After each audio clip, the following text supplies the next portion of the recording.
champions meeting champions and merging this merger between these two very storied organization would actually be a story to be told. And I'm just so excited as to what's going to happen here as we enter into the drafting here. Osiris, 3 bans for each squad is already in. Ooh, this is looking hot as you have 2 Assassins ban right away. And you know the history of 300 from RRQ. They are right now the home place of Rumble Royale. And this is the 300. You gotta respect Helios, and he may be switching on a different lane, but he kind of share the same champion pool with Tatsuri. So removing the Zed and Akali is a good move for G2 Blacklist. I really like that you pointed it out. Again, here in Wild Rift, we are all about that can be flexed on 3 different roles. We have exactly. the Baron laner, the jungler, and the mid lane, almost sharing the same hero pool source or champion pool source. As we look into the picks here, very strong side laners right away for G2 Blacklist. You could see Fiora, the best do-willing champion that we do have in the game right now.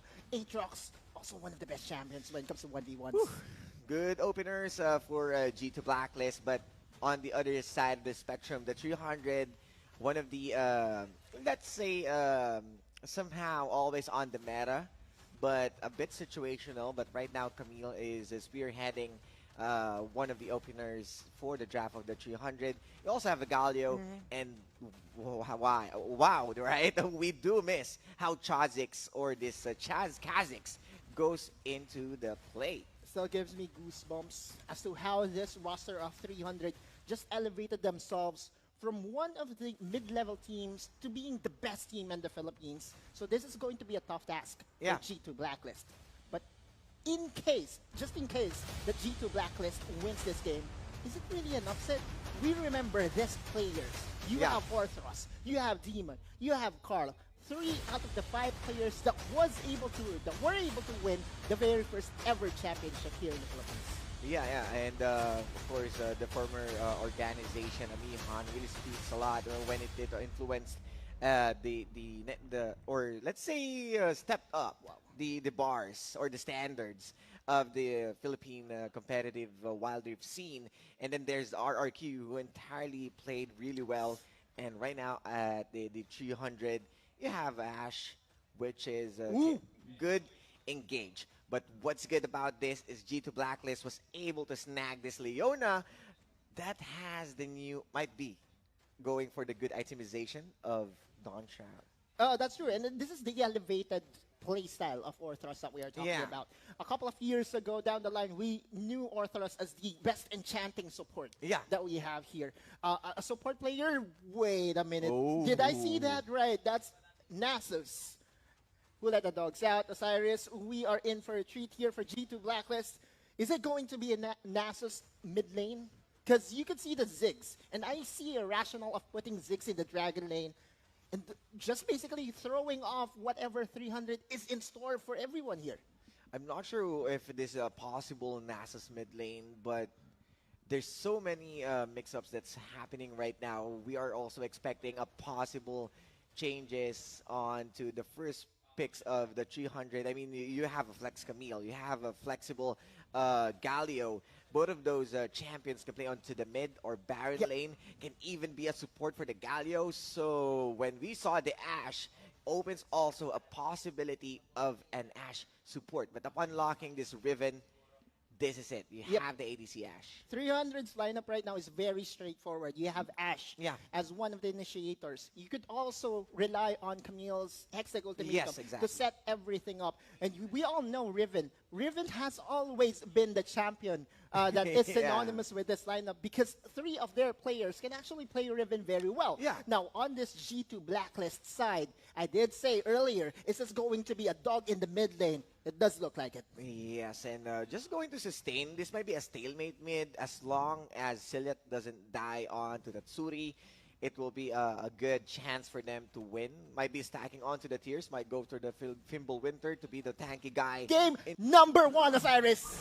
Let's go as we are starting us off with Tatsuri being the first casualty. And G2 Blacklist, that was a bold invade. something that was not expected by 300. Again, that's G2 Blacklist. Again, going from this team is all about Arthros. Yeah. You know how big of a fan I am of this guy, right? Yes, exactly. And this guy is now responsible in making sure that all initiations and all game plan at the very beginning of the game will be crisp, will be clean. And I just believe that first blood was because of Arthros. Yeah, exactly. And the president of Arthros Fans Club already spoke, guys. So you gotta respect that opinion. And it speaks the truth. We already saw the setups and the mastermind Arthros having the CC and having the proper layering of it. This is a Riven, so it means that this is highly mobile. So it means that there's a big brain play out there just to make sure that he's not going to escape as well. Well, to be fair, there were 3 flashes that were burnt in the process. Yeah. You could see on your summoner spells like Jace, Celiath, and even Arthros did expend those flashes for that one flash of that shooting. But hey, a first blood is a first blood. Yeah, and at this point, you don't entirely need those flash around 3 to 4 minutes. Yep. Not unless you know or you did your homework that the opposing team loves to do a 3-man gank onto the tower. Solar Flare? Oh, this is it. As the early XP, the early damage will be there. Double ultimates will bombing and removing completely one of the members of 300. Quick on their feet, G2 Blacklist revolving and rotating the map right now, putting Carl on the weak side on the bot lane, having to survive against 2 people like Sosen and Marquis. It's okay for me because not only were they able to get the first blood, they were able to follow through on the top side as well. Yeah, and at this point, it was them who's making the first move. Exec Ultimatum will be used, but Jace will be pressing. You also have the bouncing bombs from Demon and the rotation coming in from Arthros, making sure Carl is safe, but this is unsafe for Exocen. He might be engaging out, but 3 members of the 300 will be ready for any fight. Was a bit cautious with what's going to happen there, because I saw Celia pathing downstairs. And the rotating Nasus is not something to be scared of. There's really no skill whatsoever that Nasus really would help you out, except for Wither, I guess. Nasus by Celia will be more felt during the team fights. Yeah, we're in 5 minutes. We'll have our first objective to spawn. Now, G2 Blacklist does have the advantage of 1 game goal lead. No, I think that's a different news for us, as Celia might be the one who's with Jace to push them away onto that rift. No summoners has been burned in a very good dodge coming from Carl, the prodigy himself. Oh, might be a different story onto the bottom side as Guard and Tatsuri going head to head. The flash and the trade-off Blade of the Exile will be used, but not gonna happen as the prodigy will stay alive. Marquis. It might be onto the volley, but he is aware. He got the riposting, but need the post to die at the front of their doorstep as Marquis will secure that kill. And my man, Marquis, showing his age, was able to follow through and getting that kill on the Youngblood.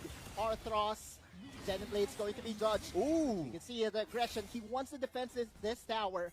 On the other side of the map, Jace was already able to secure the referral. Dragon's being started. Might be a backup that you need. Solar Flare and then the Mega Inferno Bomb. They are putting all the damage right there, but you gotta respect the Kha'Zix right now. With Exes said, they are layering up the CC, but it's time for the clean up that we need from G2B, and the 300 needs to be back away. And they're flying away as well with that dragon. G2B with the A to Z movement in the map right now. Yes, they surrendered the Infernal Dragon over to the 300 side. But make no mistake, G2B is in control of the full tempo in the early minutes of the game. Rift Herald still in their disposal. A couple of gold lead in their pockets. This, to me, is just the promise of this lineup for G2 Blacklist. Exactly. This is what we are expecting. And you know that ever since UDG and Mihan from this boys, they know how to go on those cheese plays. And that first blood from Tatsuri is one. And right now, you clearly see Arthros. It feels like he is playing on a Janna with a high octane play around the map. True. 100% cult participation, my God. The fan club is alive again. Open the registration forms. We got forms right there. You can start filling up your names and be part of the Arthros fans club. But might be fanning away as Tatsuri. Okay, good repost once again. That's actually a good thing to note. That this Fiora does have the access to repost that can really negate. Oh, he's aware. Ignited. That's ignited. Yeah, that's just one summoner that has been burned to throw off Carl and his tempo.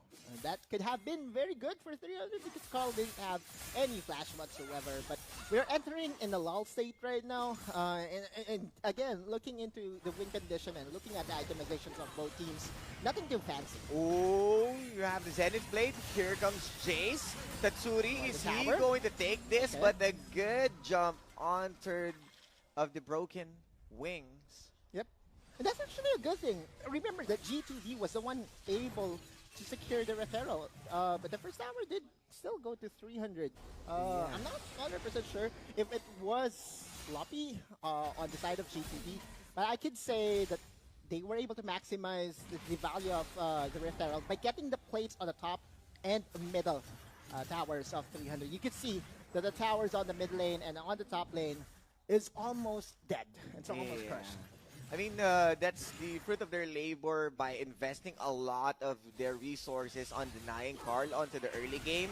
So they have a good amount of damage, but the flash being burned.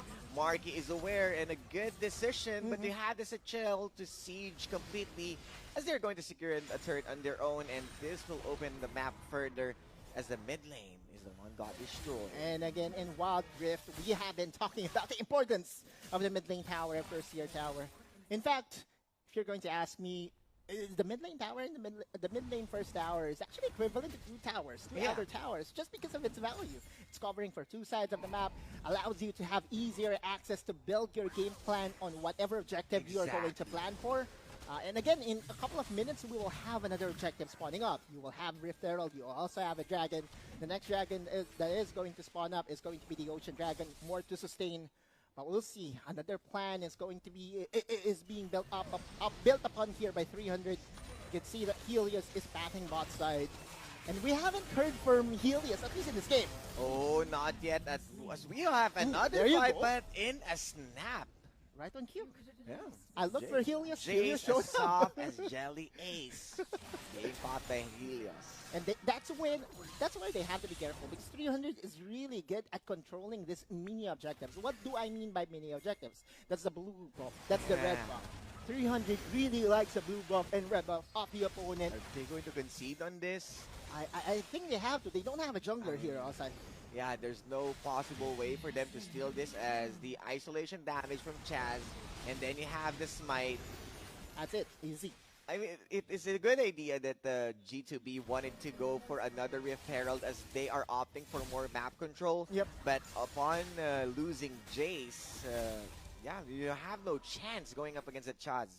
It's just one kill, but the impact of that kill that resulted into the Rift Herald, you can see why this 300 team is a champion stack. My God, what a stabilizing play coming from Helios. Yeah, so two of the well-decorated team in their own respective era will be facing and continuously going head-to-head right now as the next objective. This is as good as it gets, and we all know that what's at stake here. Whoever wins this goes to the upper bracket finals. Oh, okay, Solar Flare. Here comes the Mega Inferno Bomb once again. What? But Marky, he is being marked of death. My God. All right, no chance to react at all. You saw Marky. He still has flash. But the amount of time that was given by Orthros for Marky to react was zero, dude. Wow. Solar Flare, Sudden Play, that's it.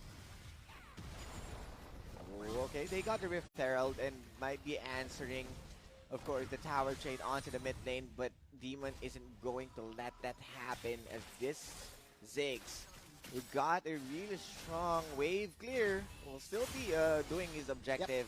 And Carl onto the opposing end. We are not seeing a lot from this guy compared to the previous matches that he had, but it's fairly understandable, as most of the 300 members really did a 2 versus 1 against him. Yep, that's true. I mean, this Fiora by Carl being 1k behind is already a success. Remember, he played the weak side of the map the first few minutes of the game, and looks like they are so much willing to still play the UDG style. You can see that most of the gold is being funneled onto Jace right now. Quite reminiscent from the Sayonara days. Yeah, it feels like Sayonara didn't really say goodbye as he's just changed personality to Jace. And right now they're just raining bombs once again for the wave clear and just controlling those respective lanes. There you go. A good pickup by G2B. This time they're sending 2 members to secure the red buff. That means that 300, if they wanted to invade, that would be a full-on skirmish.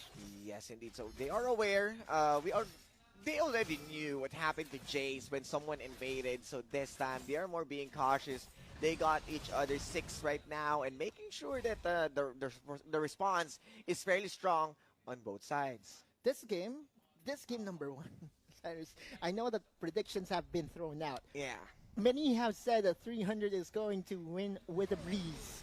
But you could see G2 Blacklist in the lead right now, putting up a good fight. Yeah. Is this something that you expected? I didn't really expect, as though, well, remember guys, we don't have any information after the UDG team went rogue.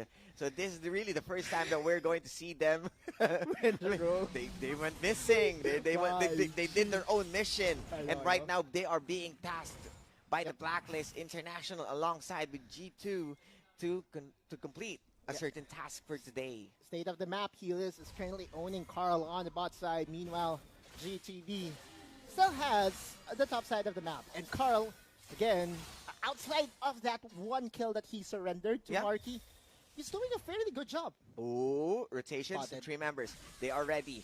But, of course, Helios with his 6th sense or the spot of on the vision play, they got already hull breakers on That's an both sides. overcommitment. That is an overcommitment, and there you go. Sending 4 members to the bot side would open up the mid tower for 300, and their XP. Nah, dude.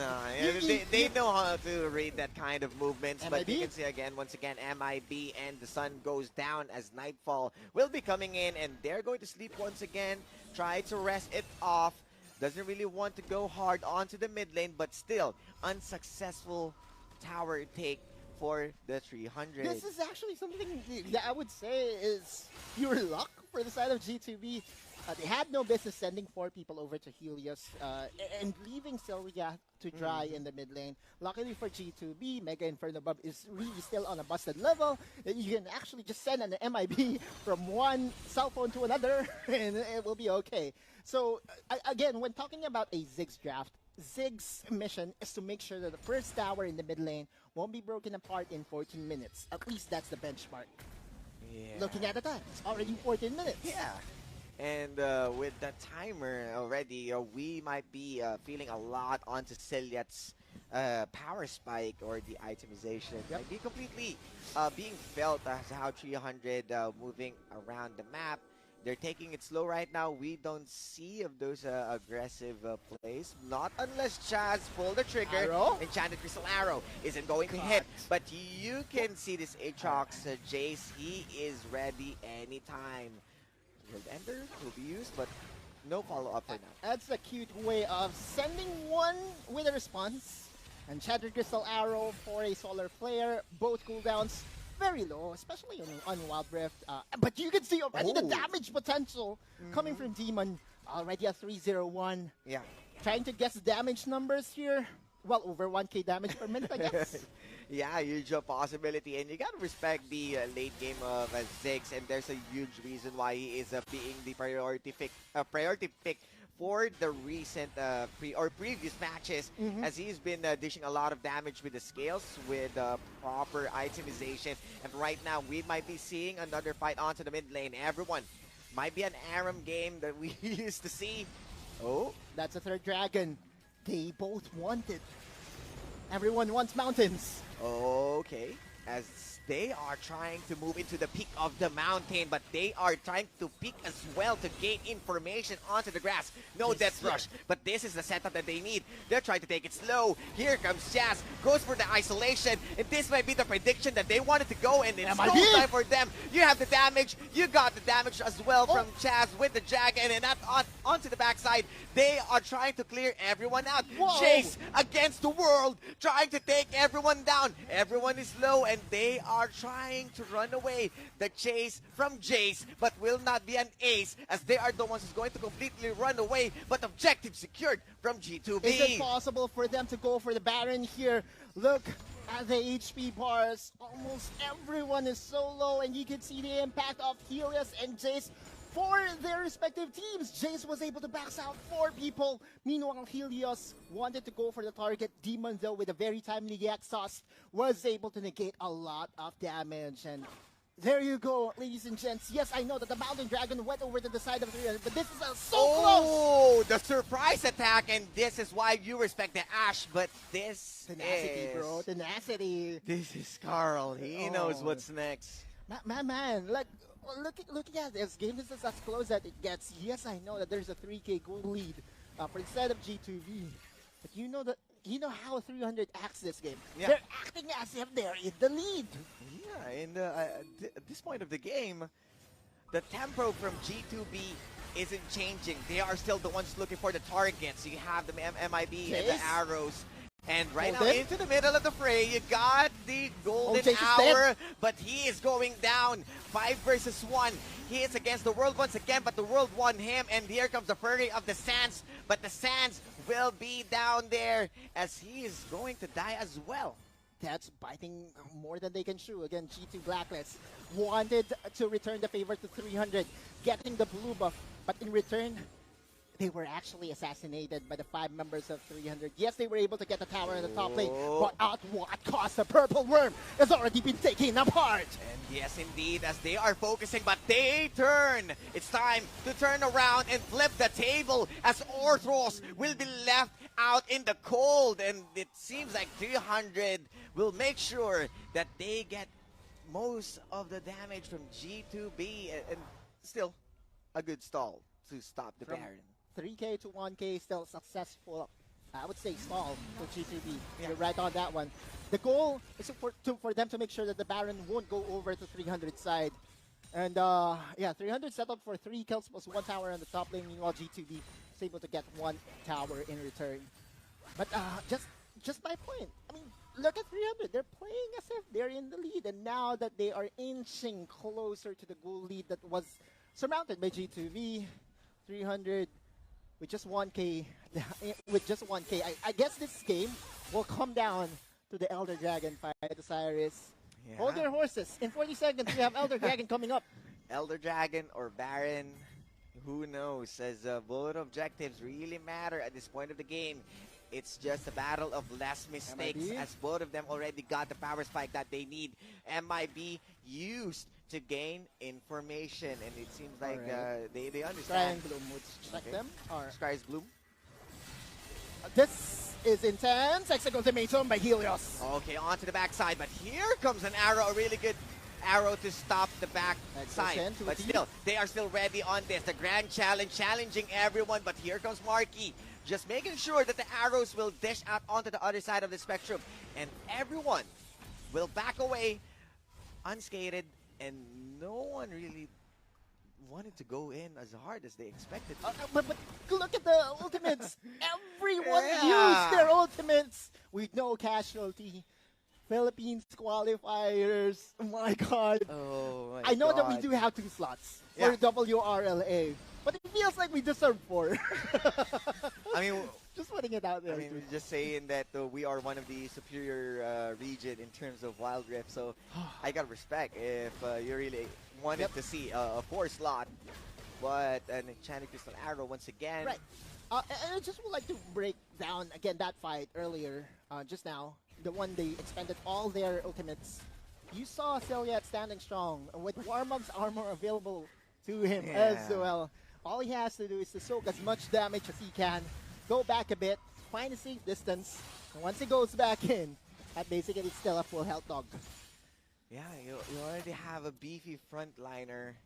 I have also Carl, and it feels like Marky's arrows isn't going to matter at this point. Yeah, unless it hits Demon. Yeah. Demon is the only target that might be the best target for Marky. Which is unlikely, as you got 4 beefy members, but the beef is there as the Elder will be started. Looking onto the opening, but here comes Chaz with the assassination, looking for the right target, making sure that Demon is out, and it will be angels falling from the skies as they wanted to take down G2B, and they are trying to escape, but the chase is on. The 300, they are pushing onto the hot gates, pushing every person's away, and they are just going to clean it off. Slowly but surely, Arrow will surpass the body of Carl with the repose as well to pose a defense at the front of the base. But this is the respect play, the discipline from the 300. They're going to back away. All right. Most of the time, I would follow the team that did overextend, that did overchase. But right now, I have to give it to G2B. They were able to defend 2v5. Ooh, he wanted to take that Elder. Whoa. But you gotta respect the Elder. They know that you're going to do that, kid. My God, now 300 is in peril. Now look at the HP bars. G2 Blacklist could do this, could challenge us in. Oh, still looking onto that. Orthros playing onto the stun. MIB! No, not gonna steal, happen. No Isolated damage. You have the smite. They're just going to sacrifice Exocen, which is fairly understandable. They can go for the Baron right now. Multiple minions on the top side. Won't be able to break down the tower. Exocen is down for another 40 seconds. But still, it's very scary now for G2 Blacklist. Elder Dragon wins games, brother. Yeah, and this is bad news from G2 Blacklist, as they might experience great blackouts. Just execution, brother. But again, we have to commend 300's decision making. Yeah. Just the fact that Chaz was able to find that small window of opportunity to assassinate Demon. That was 4 tanky players. MVP-esque. That's... Dude, like... There's a reason why Chaz is the best jungler in the Philippines. That's the reason why you gotta respect cockroaches. They always find a way on jumping on any of your things. So you know you gotta respect this guy any moment, anytime. And then when they saw Orthros burned all of his skills onto the frontliners of the 300, it was go time for Chaz. And Chaz, one let's say underrated things that he's doing is how he managed to avoid assault. But here comes the assault once again from the 300. So tanky though. Cillian onto the front lines using the Gargoyle Stone Blade, but isn't going to matter. They got the damage, they got everything. The Phalanx position will be pushing in as the 300 will shout the woe as the woe is still going to occur, but still not stopping as they are looking for the next target. That's 2 people down, 3 people down for the side of G2 Blacklist. 300 again. Do they have what it takes to finally close down this game? Sending Helios on the top side. Meanwhile, 4 members taking down the Baron. A couple seconds left for the Elder Dragon. Bob. Oh, okay. 1 member's right here trying to save himself. Okay, Carl needs to back up. Garen challenge, but still, Baron is on. Another showing of 300's calmness and experience. A couple of seconds left for that Elder Drag before it burns, and they were able to force a fight. G2 Blacklist had no chance at all during that skirmish. With the execute available for them, even if you are the tankiest member, you just feel confident. You would just burn down to the execute. They even started the fight finishing Orthros, not even Cillian. So that speaks volume that they know that there's a huge possibility already that they can dish a lot of damage to bypass or just quickly give a drive-by onto the... Okay. Meanwhile, meanwhile, a small burn as a commercial. I like the small cow. It says meanwhile. All right. Meanwhile. Okay, so... All right. Anyway, so G2 Blacklist again, 9-13. 2 dragons, but the Elder Dragon has already expired. The buff that will be played around by 300 right now is this Purple Worm. The objective? Okay, Zenith played. Here comes the damage, but you can see Chad's exposing himself. They are aware, but Exocen is ready. You can see onto the flip side that Helios is just doing his job. Tatsuri is onto the other side as well. They are surrounded, and this is what the 300 wants. The pressure is on as the Baron's still doing the work, making sure to pressure G2B. And now 300 again with their crisp and divine decision making. Orthros though has other plans. It might be an overcommitment or per se someone that can save the game, but might not be as Marky still doing the work. But you can see onto the side that Helios wants an opening. Here comes the grand entrance and making sure that the entrance onto the base just to end it. And this is the exit for game 1 as the 300 secures the first game. For 18 minutes, or I dare say for 20 minutes, it's as close as it gets. It just took the Elder Dragon for 300 to really cement the first win in this best of 3 series. Remember, this is a best of 3, and if that was game 1, if that was a foreshadowing of what's to come, Osiris, I bet you, I know that we will only cast 3 games, but tomorrow it will be rest day for us both. Yeah, exactly. I'm really speechless to what happened. It's intense. It's intense. I mean, no, most of the people really predicted that the 300 might be going hard on to the boys, but G2 Blacklist with the early game really set up the tempo that they wanted to go onto this kind of approach. It's just that the elders, let's say, the elders right there making their experience play. When was the last time that we cast a very meaningful game of Wild Rift? Do you miss this action? Of course. I mean, my God, it's Philippines versus Philippines. It's so hot right now. Feels like there's no aircon in here. I gotta say, you know, even our audience is feeling it right now. And yeah, many was shocked. Whoever said that this is going to be a breeze for 300, if that game 1 was any indication whatsoever, I dare say that they might be changing their minds right now. This is just as close as it gets as we head over to the stats.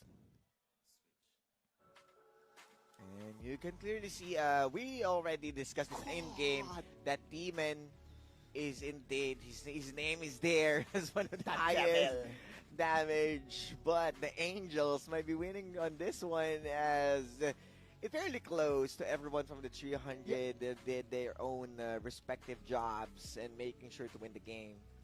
And again, whenever we go into game number 2, we often ask each other, will there be in the Wild Rift metaphor over and over again? But this is actually a very interesting pick once again for 300. They say it's not just the Chazix that you have to be afraid of. Yone is also one of the champions that you have to respect. This time though, Orthros going more conventional and going for that Nautilus support. Yeah, he's done being the good guy as right now he's playing onto that tanky role. Does he really want to go for the conservative play? But Shen. Yep. So from game 1, we saw 4 meat shields onto the front line, and we are buffing it up even further as the Stand United. You have the Ziggs. The Ziggs will be the wave clearing bot lane that they not just used to wave clear, but also to shout damage. And we saw the damage potential of Ziggs 40,000 at the end of game number 1. Yeah, I mean he's one of the highest damage. But it's kind of expected though. It's a poke champion. But yeah. Still. Oh, okay. Renekton. This will be coming in from Helios. And we saw a brief history of Helios playing as a Renekton when Exocen went to the mid lane. And at this point, I am completely concerned with how... And if we fall, we will rise up and we find the path that we believe in. No, we're not gonna stop until we reach it. All you need to know is that we're holding on. We rise up from the G2B versus the 300 at WRL Asia Open Qualifiers Philippines. Then, we are the same. Otto, Osiris. Yep. Lose Osiris. Well, anyway, alright, so 30 seconds, 15 seconds actually before the first objective. They're going to be a team fight. Both these teams do have tools in their arsenal to really get the advantage in the early stages of this game. But I would say, I dare say that there is going to be a handshake deal here. Both these teams put up for a more passive approach, at least in the first few minutes of the game. Oh, Rift Herald being started by G2B. Might be still the same idea that they wanted to secure the map control. But as they understood that they don't have any vision for now or backup, they don't really want it to go. Yep. Let's see though. Again, Exosen and company would be manning the mid lane. Yeah. Just in case a skirmish would happen, it will be a lot easier for them to back up their teammates as we see Helios with engage. That's actually a burn Hexag ultimatum, one of the longer cooldowns. An ignite. Right. Okay. So that's a small win overall for the side of G2B. We'll see. Again, no one's pulling the trigger. Yeah. 1 minute in. Disciplined game. But you can see Helios is making sure he's punishing anyone who wants to cross bats with him after Celiat being pushed away. G2B might not be a good idea to start this for the reason that you know that Celiat got back. I think this is actually the best timing for G2B to start this. I think what's going to happen here that Celiac will just clear the minions topside, and they would contest this because there is no Hextech ultimatum available. Depth charge. And they are going to man up. You can see frontline Celiac, but the damage, they gotta respect that. Goes for the taunt. Wasn't really able to reach, but you can see the grand challenge right now onto the mid lane. Here comes Tatsuri on the Dominus.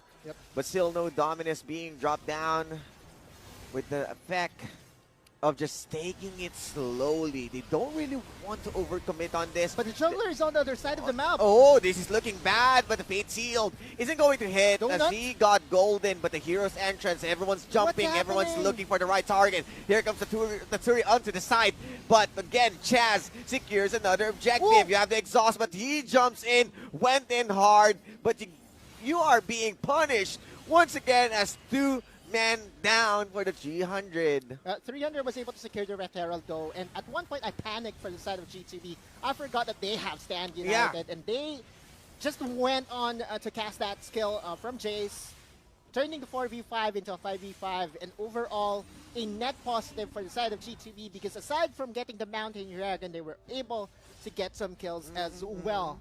Interesting start.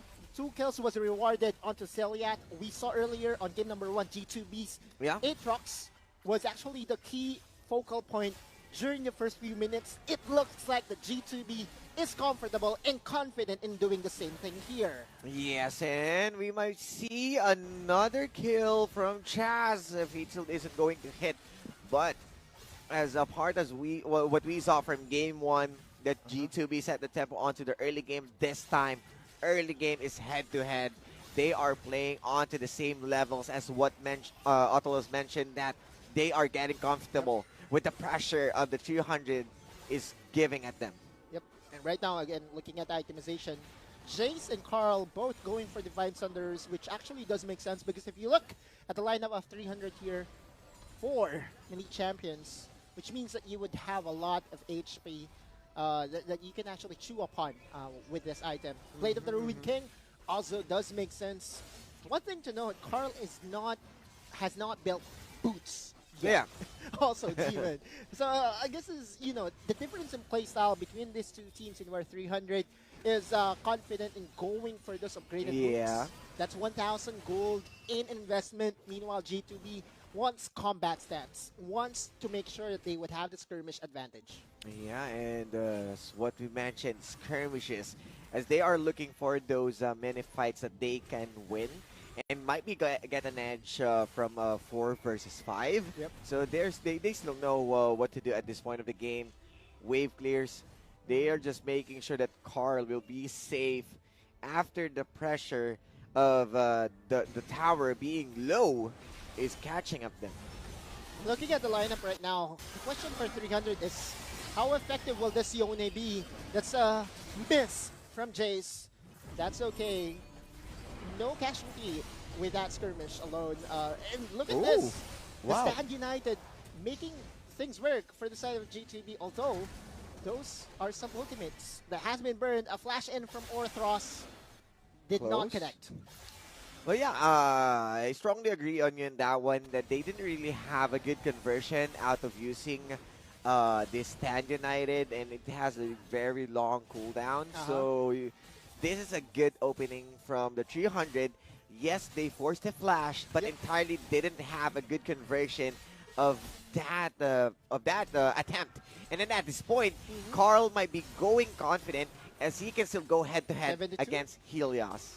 Yeah, and you can see that 300 is just so confident in this matchup between Helios and, and Carl. They're just leaving him. I mean, you got Exocen, but he isn't the frontliner. He's just going to layer that taunt and the CC just to make sure that they're going to get an easy kill. Look at that three-prong attack coming from 300. Was able to take the tower down on the top side. This Rift Herald slowly approaching. Ooh, okay. Denied. 4 members.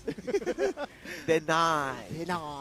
There you go. But we'll see, though. Again, the counterplay for G2B is to try to play on the bot side. You can see 4 people converging on the bot lane. They could catch Helios, but G2B Jace is already spotted here. Helios still very confident. He knows Exocen is on the backside. Oh, maybe a good setup once again as the double circle will be an easy kill. And an overextension coming in from Jace is a bad news. You have also the repair to the mid lane. The Blade of the Ruin can slice and dice, making sure that he's going to die. Another kill once again from the 300 squad. And even pushing further. Oh, that Rift Herald was able to snag some damage onto the second tower. But Osiris, you can see that G2B, whenever they make a move and is punished by 300, the punishment is just so severe. Okay, yeah, punishment. And this might be the punishment that we are looking for. Ghost Golden wanted to protect himself, but you have the Embrace to put Orthros on his back foot. Wasn't really able to take anyone down. A bit of a commitment on those. And still, they wanted to get this outer tower from the bot lane. You know what this is? This is an oh-no moment for the side of G2 Blacklist. Because, again, we talked about the composition of running in a Ziggs lineup. And we have a 14-minute threshold. That's the threshold. That's whenever you go lower than that, if your first lane or mid lane tower did break apart pre-14 minutes, that's actually not a good sign for you and your squad. And you can see that 300 already possesses all the tempo that they need to own the Wild Rift map.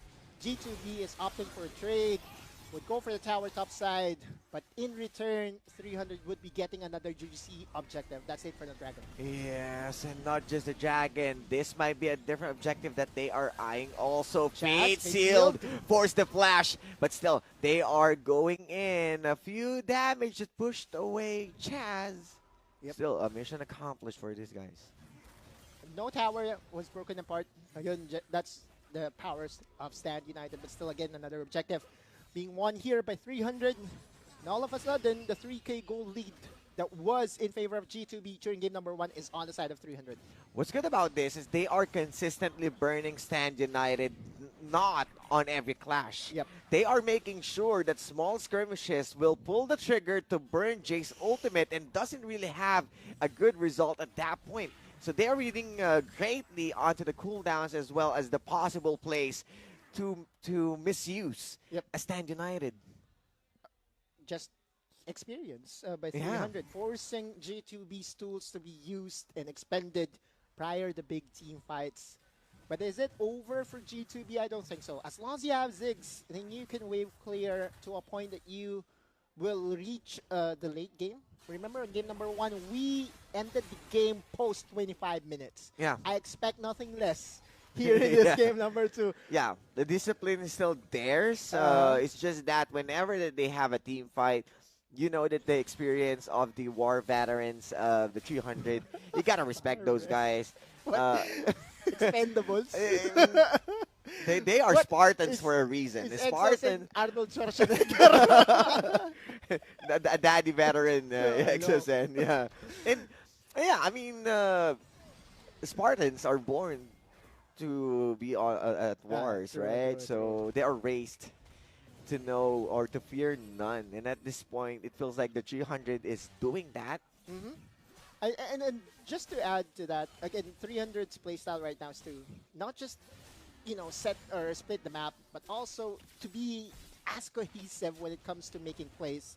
Helios, we saw earlier, he was so confident that Exosen got his back. And that is the reason why 300 is just a scary team overall, not just in the Philippines, but in the whole of Southeast Asia. Dude, this team was able to win a Southeast Asian tournament by themselves. Yeah, and they went from 0 to hero, and at this point, this is the perfect package for now. Yes, they are once again. Experience comes into play. They are burning resources from G2B, and now they are left out to dry. An easy giveaway onto that outer tower. 300 successful at this time. True, and another showing of 300's Exosen wisdom and experience advantage. Again, those small plays of maximizing the fog of war, the dark areas for G2B, forcing them to face check. Yeah. And once they face check, what's going to surprise you is not just the taunt of Gallium, but all the damage needed by 300 yeah, exactly. to really slice you up. We saw the potential of Tatsuri's Renekton earlier, right? Yeah. Just that 1-2 click onto the Fiora. Correction, it's a project Renekton, which is the newly released skin. It's actually a good one. I don't have it yet, so I think it's an insta buy for you, right? Yeah. As someone who's using Renekton a yeah, lot. that's the only skin that I've completed. The family portrait is skin. But we'll see though. Again, lull time, and you can say that 300 is not pushing their advantage too much, but no, 300 is actually playing it well. Yes. There's no need for them to risk their lead whatsoever right now. They have to control the map, and once the bigger objective spawns up, which is the third dragon, and also this Baron, then they can make use of what they're good at, the fog of war. Yeah, exactly. And this is also another factor that you need to consider. Hullbreaker from Helios and Carl is missing that piece. It means that the split push will be there and continuously might be fighting onto the fog of war, as G2B is missing one of their key factors to put a lot of damage as someone who's might be playing onto the front line. 300 and Darkness. Oh, make my better old friend. Yeah, name a better duo. I mean, look at this. This has been their staple play. Just the patience of making G2B overcommit and face check. It has been the very big separating factor of 300 and G2B's execution, at least in the later stages of the game. 18 minutes in, 2 minutes from the Elder Dragon, and 300 is still so patient to wait for G2B to commit mistakes. Yes, and right now, as what we mentioned, when we are with Dash, that this game is a battle of less mistakes, as they already know each other's game plan, win condition, and it's just up to them to maybe give away an opening. And so far, why though? As what Autolus mentioned a while ago, 300 doesn't really have to do anything. They are doing something by not doing anything, because this is a textbook play. That you don't want to overcommit. You got the advantage. You don't need to overextend. You don't need those overcommitment that might be punish you on the opposing end. There's really nothing to fight for except for this small camps that Chaz is willing to take. Oh, I think that's a not big mistake. the mistake that we wanted to if you're 300, but this is G2B trying to push. Goes Golden, and here comes the Stand United for the protection, but still, no one died. A few jabs from both of the teams, but doesn't really land any haymakers. No knockout counts as of yet. And that's a bit, I would say that's the small opportunity that G2 Blacklist needed in order to turn things around. Remember, at this point of the game, you don't want your junglers to go down because it just takes so much of your momentum. G2 Blacklist right now at least had some breathing space, was able to secure that vision on the Baron, which is what they need. Because 300 is just so good in playing the map. Yeah, map control is something that they can just win against, but Exosen. Exosen, 3-man with the taunt. Here comes a wombo combo, but the damage is going to be enough. They are still going in, but this is G2B making sure that they got the advantage as 2 members of 300 will be removed. No objectives to be taken here by G2 Blacklist, but that is still a momentum breaker for the side of 300.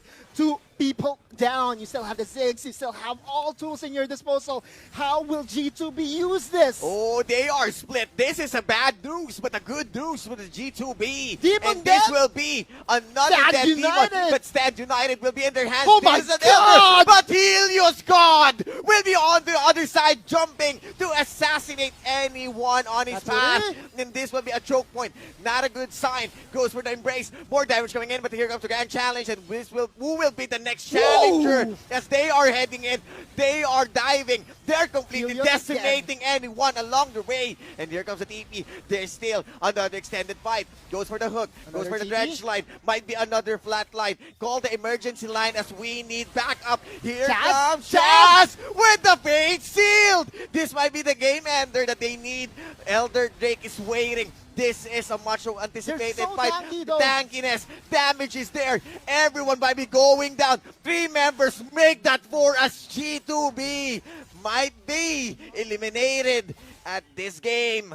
Demon still couple seconds away, respawns just inside. The defense minister, Ziggs, is alive. 300 cannot do anything. That's a lot of investment. You sold your boots, you bought your TP boots, but that's actually an investment that was on the good side, net positive. Now they're starting the Elder Dragon. 300, half health. 2 members left to defend for G2 Blacklist. Mega Inferno Bomb isn't going to be enough, but once again, the Elder will meet the Elder Drake, and you gotta respect it as the new kids on the block playing onto the back foot. Rebecca joins 300.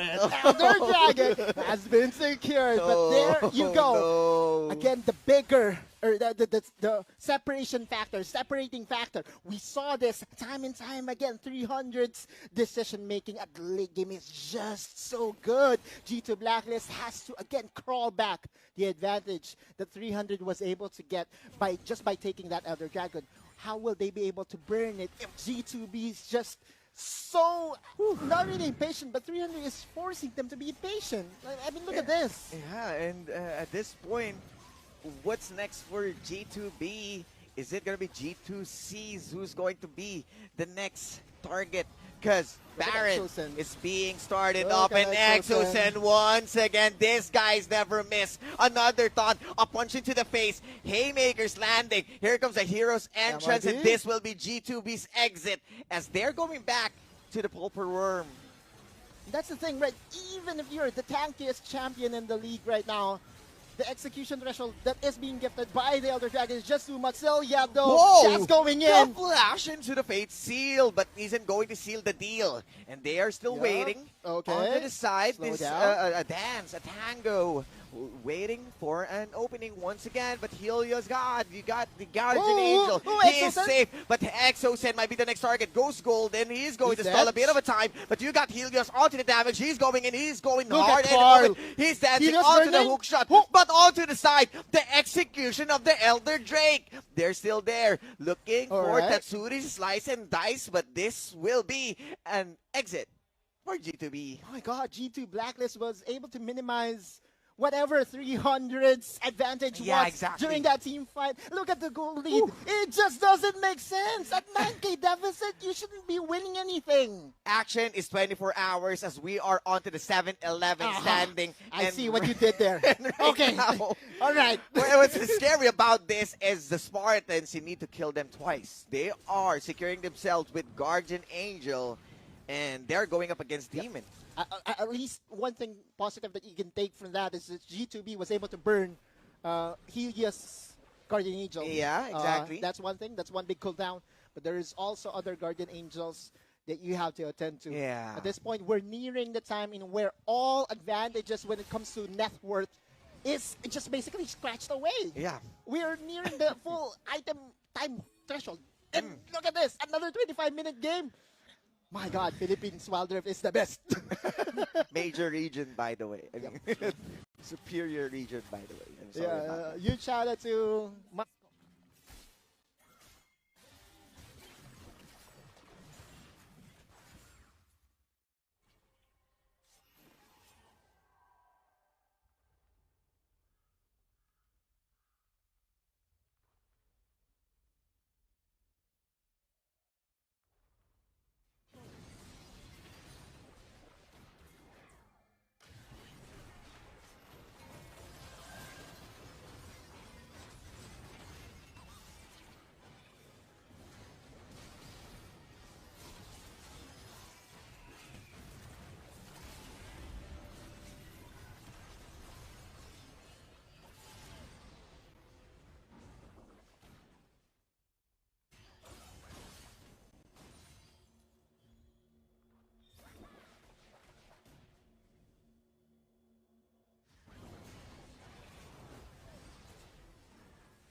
went to the 26-minute mark.